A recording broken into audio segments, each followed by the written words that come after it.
नमस्कार, आप देख रहे हैं सी न्यूज भारत। मैं हूं आपके साथ ज्योति श्रीवास्तव। वक्त हो गया है बुलेटिन का और इस बुलेटिन में खबरों की शुरुआत करेंगे हापुड़ से, जहां गन्ना भुगतान को लेकर किसानों का धरना है जारी। साथ ही बात करेंगे कासगंज की, जहां दुष्कर्म के बाद किशोरी की हत्या की जताई गई आशंका, और इसके साथ ही जानेंगे कहां यातायात नियमों का उल्लंघन करने वालों की अब खैर नहीं। इन तमाम खबरों पर करेंगे विस्तार से चर्चा। तो आइए शुरू करते हैं जिलेवार खबरों का सिलसिला। हापुड़ जनपद की सिंभावली शुगर मिल पर 2 जनवरी से बकाया गन्ना भुगतान को लेकर चल रहे धरने पर राष्ट्रीय किसान मजदूर संगठन किसान महापंचायत में पहुंचे सरदार वीएम सिंह राष्ट्रीय अध्यक्ष। गन्ना भुगतान को लेकर किसानों का धरना जारी है। मामला सिंभावली शुगर मिल का है। एक इत्तेफाक नहीं है, आना तो पहले चाहता था मैं, पर मैं देखना चाहता था कि आप लोग कितने सक्षम हो अपनी लड़ाई खुद लड़ने के लिए। मैंने बार बार कहा है कि 99 साल का पट्टा लेके मैं नहीं आया, पर ऐसा चाहता हूं कि मेरे जाने के बाद कम से कम आपकी जो है फसल की कीमत मिले। जो आपके बच्चे हैं जो आप छोड़ के जा रहे हैं खेती को, वो खेती में वापस आ जाए। नौजवानों को रोजगार नहीं मिल रही, कम से कम जीविका मिले।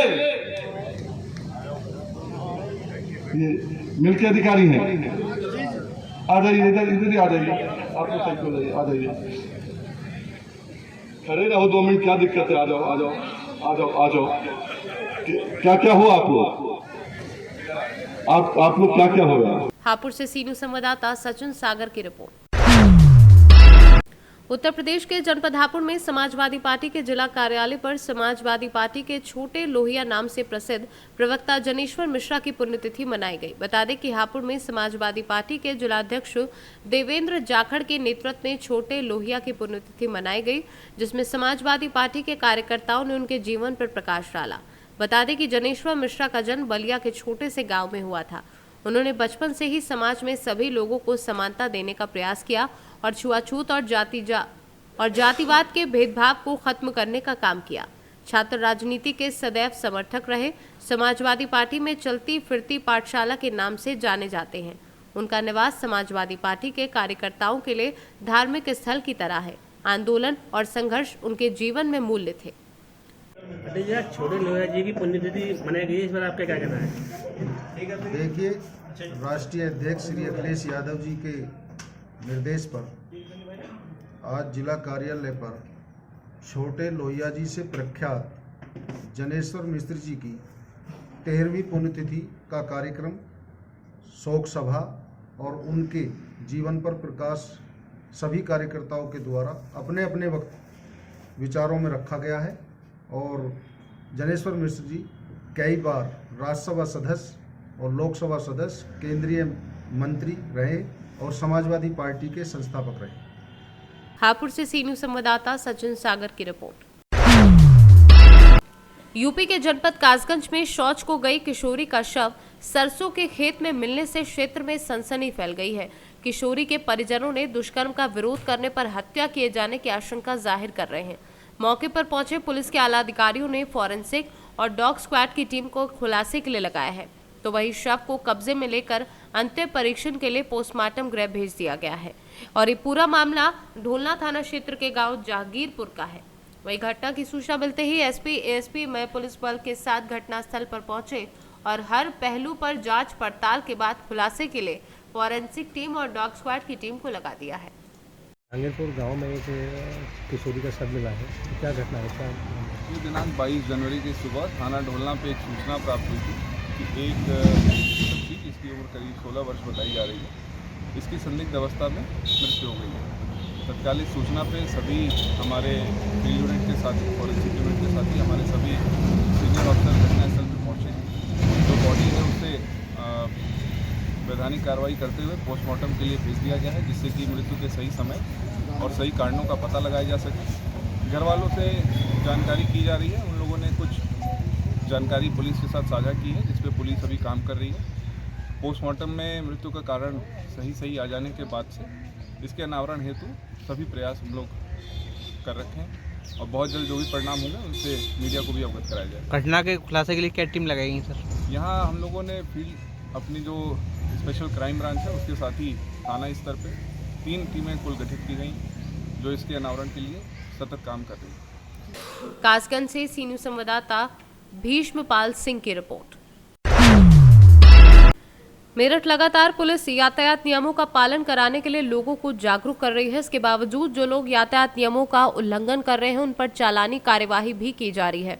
शनिवार को मेरठ के बच्चा पार्क चौराहे पर 5 चालान ऑनलाइन किए गए। टीआईपी भूपेंद्र चौधरी सिंह का कहना है कि हेलमेट चालक की जान बचाने का काम करता है, जिसे लगाकर वह खुद को और अपने परिवार को सुरक्षित रख सकता है। लेकिन इसके बावजूद जो लोग लापरवाही बरत रहे हैं उनको बख्शा नहीं जाएगा। सर चालान कितने काट दिया आपने अब तक बच्चा पार्क पे? ऑनलाइन सुबह से अब तक 5 विदाउट हेलमेट के चालान काटे हैं। चेकिंग की व्यवस्था बहुत सख्त हो रही है, ऊपर से आदेश है क्या? देखिए, यातायात नियमों का उल्लंघन करने पर वैधानिक कार्रवाई की जाती है। हेलमेट हमारी सुरक्षा के लिए है, जनता की सुरक्षा के लिए। हम बार बार समझाते हैं कि आप हेलमेट लगा करके चलिए, हेलमेट लगा करके चलिए। इसमें जो है, जो वाहन चलाने वाला है उसी की सुरक्षा है, उसके परिवार की सुरक्षा है, अब उसी के लिए कहते हैं। मेरठ से सी न्यूज संवाददाता जावेद अब्बासी की रिपोर्ट। प्रतापगढ़ में युवक की गमछे से गला कसकर हत्या की गई। हत्या के वीराने में फेंका युवक का शव, शरीर पर चोटों के निशान है और मौके पर जुटी तमाशबीनों की भारी भीड़। सूचना पर पहुंची इलाकाई पुलिस ने शव को कब्जे में लेकर अंत्य परीक्षण को भेजा है। वहीं हत्या के विभिन्न पहलुओं पर पुलिस जांच में जुटी है और ये पूरा मामला जेठवाड़ा थाने के अजयका गांव का है। हत्या की सूचना पर अपर पुलिस अधीक्षक पश्चिमी रोहित मिश्रा, सीओ सदर भारी पुलिस बल व फील्ड यूनिट के साथ मौके पर पहुंचे और पूरी टीम साक्ष्य संकलन में जुटी है। मिली, आप घटनास्थल पर मौजूद। हत्या है, ये ग्रामीणों का कहना है और लाश पे लगे चोट के निशान भी इस बात के संकेत करते हैं हत्या है। हत्या का कारण सर अभी तो कुछ समझ में आया। ये थाना जेठवाड़ा पे आज सूचना प्राप्त हुई है, जिस पर स्थानीय पुलिस बल और इंस्पेक्टर सभी लोग मौके पर आए हैं। फील्ड यूनिट भी आई है। शव को देखकर प्रथम दृष्टया ऐसा प्रतीत हो रहा है कि उसको मारा गया है। इस संबंध में परिजनों से तहरीर प्राप्त करके एफआईआर दर्ज की जा रही है और शव को पोस्टमार्टम के लिए भेजा गया है। हत्या की जांच सर किस दिशा में की जाएगी? 2-3 पहलू हैं, हमें कुछ अपुष्ट तथ्य भी प्राप्त हो रहे हैं जिनके बारे में विवेचना की जाएगी और प्राप्त साक्ष्यों के आधार पर अग्रिम कार्रवाई की जाएगी। प्रतापगढ़ से सी न्यूज संवाददाता रोहित जायसवाल की रिपोर्ट। ब्लॉक बंगरा के ग्राम पंचायत बिजना गांव के व्यक्ति को थाना उल्दन पुलिस चोरी के आरोप में पकड़कर थाने लाई थी। जिस प्रकरण की जांच चल रही थी कि आरोपी ने पुलिस की पकड़ से छूटकर वारदात को अंजाम देते हुए स्वयं की गर्दन काट ली और गंभीर लहूलुहान होकर जमीन पर गिर पड़ा। घटना होते ही पुलिस महकमे और इलाके में हड़कंप मच गया। हालांकि माता पिता सहित परिजन पुलिस पर कई आरोप लगा रहे हैं और परिजनों सहित कई लोग पुलिस की इस लापरवाही भरी कार्यशैली पर प्रश्नचिन्ह उठा रहे हैं। देखना ये होगा कि इस प्रकरण को पुलिस क्या कार्यवाही होगी। झांसी से सी न्यूज संवाददाता धीरेन्द्र सोनी की रिपोर्ट। कासगंज में ट्रैक्टर चक्की फटने से महिला की हुई दर्दनाक मौत। 2 लोग गंभीर रूप से घायल हुए और दोनों को सीएचसी में भर्ती कराया गया। दर्जनों घटना हो जाने के बाद भी प्रशासन अब भी बेखबर है। ट्रैक्टर चक्की मौत का सामान लेकर घूमते हैं गली गली। डॉक्टरों ने घायलों को उपचार के बाद जिला अस्पताल रेफर किया है। महिला की मौत के बाद परिजनों में कोहराम मचा है और सबका रो रो कर बुरा हाल है। बाबा क्या नाम है आपका? कुमरपाल। कहाँ की रहने वाले हो? नगरिया 2 पहिया रोड पे। आज क्या घटना घटी आपकी? आज ये घटी के मक्का वो पिसवाई रही वहाँ पे, ट्रैक्टर चक्की पे मक्का पिसवा रहे थे। हाँ। फिर क्या हुआ? वो चक्की फट गई, फिर उसमें चोट लग गई भाई। किसके लगी चोट? खत्म हो गई, खत्म है गई। कौन खत्म हुआ है? जय देवी कौन लगती थी आपकी पत्नी। और घायल भी हुआ कोई? घायल हमारी लड़की वही है, नातनी। क्या लोग घायल हैं? जो है ये 2 लोग घायल हैं। घायलों को अस्पताल भेज दिया गया? हाँ। मौके पर पुलिस आई है? हाँ हाँ। कासगंज से सी न्यूज संवाददाता भीष्मपाल सिंह की रिपोर्ट। मध्य प्रदेश में आए दिन पशु क्रूरता देखने को मिलती रहती है। विशेष तौर पर रीवा जिले में गौवंशों के साथ क्रूरता देखने सुनने को मीडिया और अन्य माध्यम से लगभग रोज ही मिलती रहती है। ऐसी ही एक घटना एक बार फिर थानागढ़ क्षेत्र में देखने को मिली है। थानागढ़ क्षेत्र के रिमारी नामक ग्राम और वहीं पर स्थित तालाब के नजदीक एक खेत के पास 2 गायों को करंट लगाकर मारे जाने का संदिग्ध मामला प्रकाश में आया है। वैसे किस्से तो कुछ और बताए जा रहे हैं, जिनमें घटना से संबंधित एक ब्यौरा गायों को पीट कर मारे जाने का भी दिया जा रहा है। लेकिन पोस्टमार्टम रिपोर्ट न आने से सभी कयास मात्र संभावनाओं तक ही सीमित है। यदि मौके वारदात को देखा जाए तो ऐसा प्रतीत होता है कि जैसे खेतों में लगाई गई तार बाड़ी में करंट की चपेट में आने से ही गायों की मौत हुई है। हालांकि पोस्टमार्टम रिपोर्ट आने से मामला और भी स्पष्ट होगा। रीवा जिले के बैकुंठपुर थाना क्षेत्र में पलहान नामक ग्राम है। पलहान ग्राम के नज़दीक एक पलहान ग्राम में ही मुक्तिधाम शांतिधाम बनाया गया है, कब्रिस्तान, जो पंचायतों के द्वारा बनाया जाता है। वहाँ पर लगभग 1 सैकड़ा की संख्या में गौवंशों को कैद करके रखा गया है और उनके लिए कोई छाया की व्यवस्था नहीं है, चारा पानी की भी कोई व्यवस्था नहीं है और कई गौवंश तो वहाँ पर मर गए हैं, जिनको कुत्ते, जो नज़दीकी कुत्ते हैं, उनको नोच कर खाते रहते हैं।